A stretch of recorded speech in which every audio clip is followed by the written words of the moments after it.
Welcome back, travelers, to your Referral Roadmap. This podcast is dedicated to helping you unleash your personal and business revenue potential by cultivating referral relationships. In this 10-part series, we're diving into the dynamic realm of prospecting. We'll be exploring how prospecting in business can be a key driver of success, offering insights and strategies to master this essential skill to build your own referral-based business. So today we're going to be talking about the art of discovery, why prospecting is different from marketing. And if you didn't watch last week's episode, I would highly encourage you to go back, watch last week's episode to figure out why we prospect. But in the meantime, I'll go ahead and define prospecting. Prospecting is the behaviors and activities or the actions that you execute, creating referrals and or leads, resulting in revenue for you and your company. Or as Athena likes to say, making it rain. Yeah. I love it. And then marketing refers to any actions a company takes to attract an audience to the company's product or services through high-quality messaging. Marketing aims to deliver standalone value for prospects and consumers through content with long-term goal of demonstrating product value, strengthening brand loyalty, and ultimately increasing your sales. So, Athena, what story do you have for us today? Oh, I'm excited about this one. All right, you guys. So I'm really excited about today because oftentimes when I go into businesses, Jada, people will say, oh, we're struggling with leads or we're struggling with revenue, right? I think that's really the big one, revenue and consistent revenue. And it usually goes back to leads. But oftentimes I'll say, great, show me your prospecting plan. And guess what I get? Their marketing plan? Marketing plan. You got it. Jada knows. So this is really critical because I want you to differentiate. Those of you, if you're on a treadmill or if you're on a walk, you're driving, whatever it is, I'd love for you to save this episode and take some notes. One of the things that is really heavy on Jada and I's heart is that we're not just talking to talk, that we're actually here giving you information that can help transcend your life, right? Change your life. Having a hard time articulating, it seems. And so what really is important is I want you to think through this. This is, before I get into the story, I want you to think through something. Do you have a prospecting plan? Do you have a marketing plan? And if you don't have either, there's no shame. This just means this is a new day and you get to learn. So let me talk to you guys about the time I won an Addy Award. And you guys could be thinking, oh, she's going to be braggadocious. She's going to tell us how amazing she is. No. So let me, first of all, what is an Addy Award? It's actually pretty prestigious, Jada, and it's lovely. And it means the marketing association of your community has come together and said that a marketing project you have done in collaboration, at this point was with a collaboration with a local company, was so remarkable, they deemed it the winner, like an Oscar. Jada, this is like a marketing Oscar. And early in my career at the home building company, I collaborated with a very talented company here, and we won the Addy Award. I have the Addy Award over here on my shelf. And people ask me all the time, like, oh my gosh, they'll see it and like, oh my gosh, you got an Addy Award. That's so amazing. I mean, since I'm in sales and marketing, right, Jada, that should be like, wow. But let me just say something. Jada knows the real reason I keep that Addy Award over there. Because that Addy Award, although I'm thankful that we won, when we won, that website, we won for a website, gave me 0 leads. Jada, 0 leads. Okay? Won the award, but 0 leads. So I keep that Addy over there, not to be braggadocious to people, but to remind myself that beautiful marketing without results is worthless. Listen to that again. Beautiful marketing without results is worthless. We are not marketing simply to market and be beautiful. We're marketing with the intent to drive traffic to us so that we can prospect. I'm going to say that again. We're marketing to drive traffic to us so we can prospect. Anyway, I just want you guys to hear that because I think it is really important.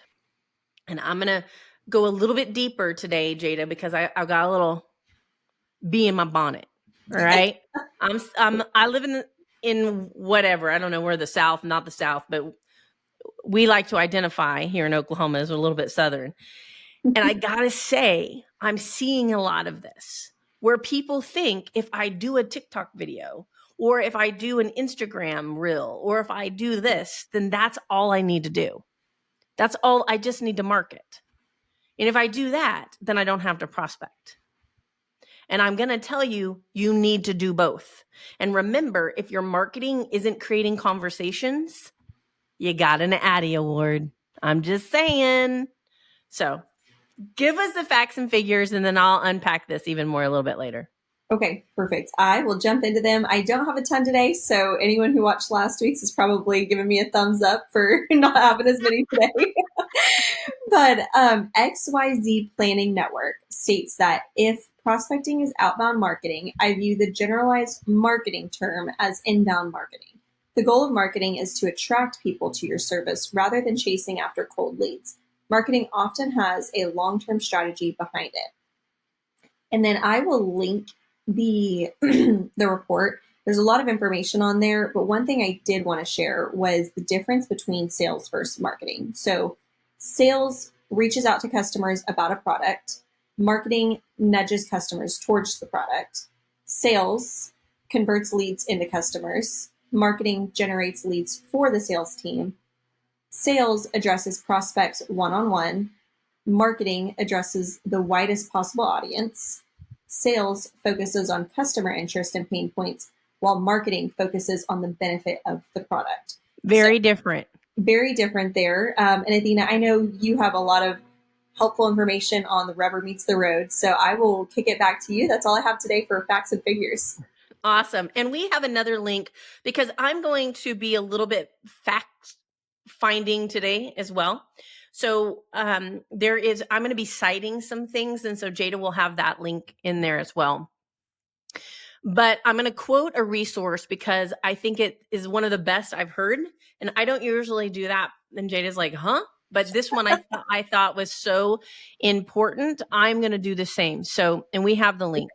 But in sales, the ultimate goal is to drive revenue, right? Sales is to drive revenue. So prospecting and sales is to create revenue. Every sales rep do, as well as many of their performance quotas, is tied to the bottom line, right? Here are some ways to format your revenue goals. Revenue goals, right? So you think about these. You're looking at your revenue per quarter, per year, per month, per week.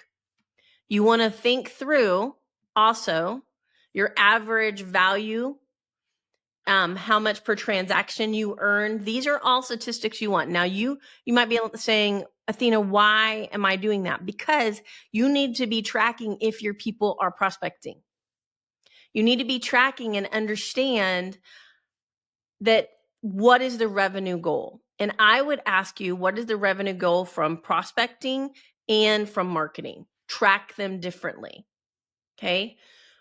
This is important because Jada will tell you in our businesses, we have learned marketing must be tracked and its job is to generate leads for the sales team. Okay. And then when the sales team interacts with those leads, now we're selling. Okay. Now we're selling. Now, what about if we're looking at prospecting? So I'm trying not to make sure I confuse people. Marketing is about bringing leads in, but the prospecting doesn't happen until you start making conversation. Okay. So one of the things that I want to ask you is your marketing selling your product or is it selling a conversation? Think about that. Okay. In marketing, the aim is to provide sales with the best sales leads possible, to encourage people to become customers and to retain, right? Unlike sales, this is rarely done in direct communication with leads and customers. So I want you to think about that. So I'm kind of articulating my own voice as I'm also citing this resource, so you guys understand that.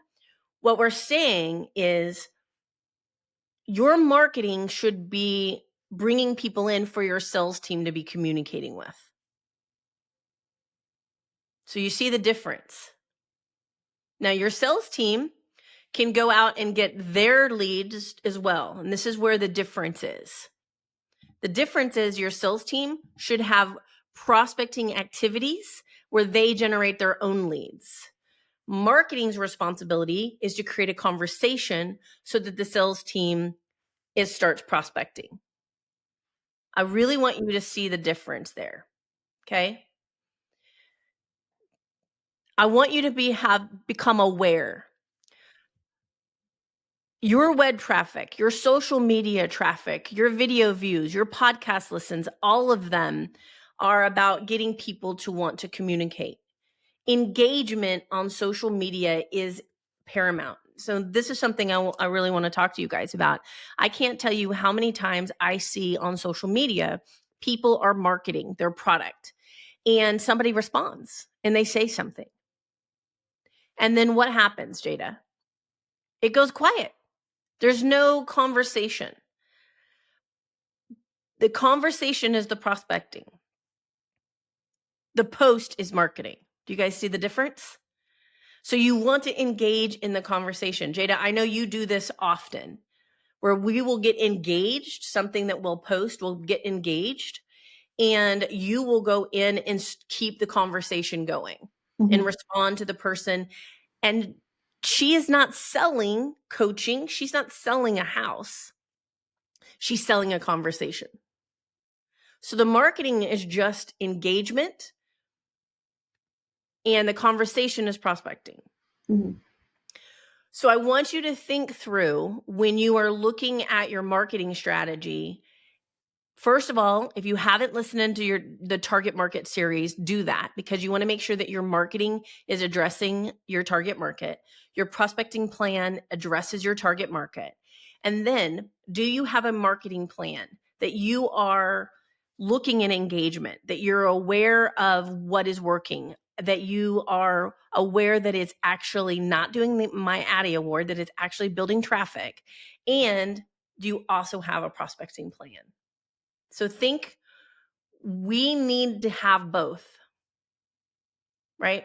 Now, I will tell you, being very transparent, I'm much better at prospecting than marketing. Jada. Yes. By far. And we are consistently learning how to market better. And so I really want you guys to hear me say, I'm not saying marketing is not valuable. I think that we need to understand awareness and engagement in marketing. We need to understand the message, and we need to be looking at the conversion ratios. Marketing is essential to your success of your business, and we need to be looking at those, but we cannot allow marketing to become the crutch that makes it to where we don't prospect as well. And in my case, I would prefer just to prospect over really getting smart at marketing, but I don't get to do that either, right? I have to do both. We have to do both. So an exercise I want you to think about, where the rubber meets the road here, is I want you to ask yourself, if you were to write down on a piece of paper and you had 3 columns and you wrote out, what am I paying for in advertising? What am I doing for marketing? And then what am I doing for prospecting? And I want you to be honest with yourself. Advertising is something you pay for, right? And you may pay for some marketing, but advertising is a little bit different. It has a different feel. And then your marketing. Your marketing is that message your team is putting out, maybe not just the advertise in an ad. So then write out your marketing behaviors. And then ask yourself, both for the ad and the marketing, is it creating a conversation? And then I want you to be honest about you or your team's prospecting plan. Are we doing the behaviors that actually convert all of those leads? And are we generating new leads? You need to have 3. I call it the 3 lead. We might want to write this one down, Jada. But we all know a table is best on 3 legs, not 1. So make sure you have 3. And I will say, I have in our business not spent a lot of money on advertising, if any advertising at all. But I do know to grow my coaching business, Jada and I will have to advertise. So think of it as a 3-prong table, and you need them. Just make sure that you understand they all serve a different role with one purpose, and that is to generate revenue. So 3 roles, 1 goal, right? So I hope this is exciting. Instead of being overwhelming, I hope this gets you excited, because in most conversations, I sit down and the marketing one is really nice and robust. And the prospecting is not that robust. And so what that means is there's hope for the future, that there's potential. And it means you have the ability to make some differences. So really exciting, but wrap all of this up. Easy fix for you. Do the exercise I just described and go look at your social media and ask yourself, am I engaging? And then ask yourself, go look at your marketing and say, is it trying to sell the product or sell a conversation? Those are some easy rubber meets the road. So go do that. Jada, what's next? Awesome. Well, we would love to invite you travelers to join our Success Revolution. It is a weekly blog fueled by relationships, referral, and revenue, where you will get those weekly growth strategies to take control of your sales, revenue, and achieve your full potential straight to your inbox. The link to subscribe to that weekly blog is going to be in the show notes below. And don't forget to like and subscribe to this podcast wherever you're listening, so that you can join us next week as Athena brings real talk and real strategies on the blueprint for success, crafting your ultimate prospecting plan, with our guest, Shannon Rudder. We can't wait to see you next week. Bye.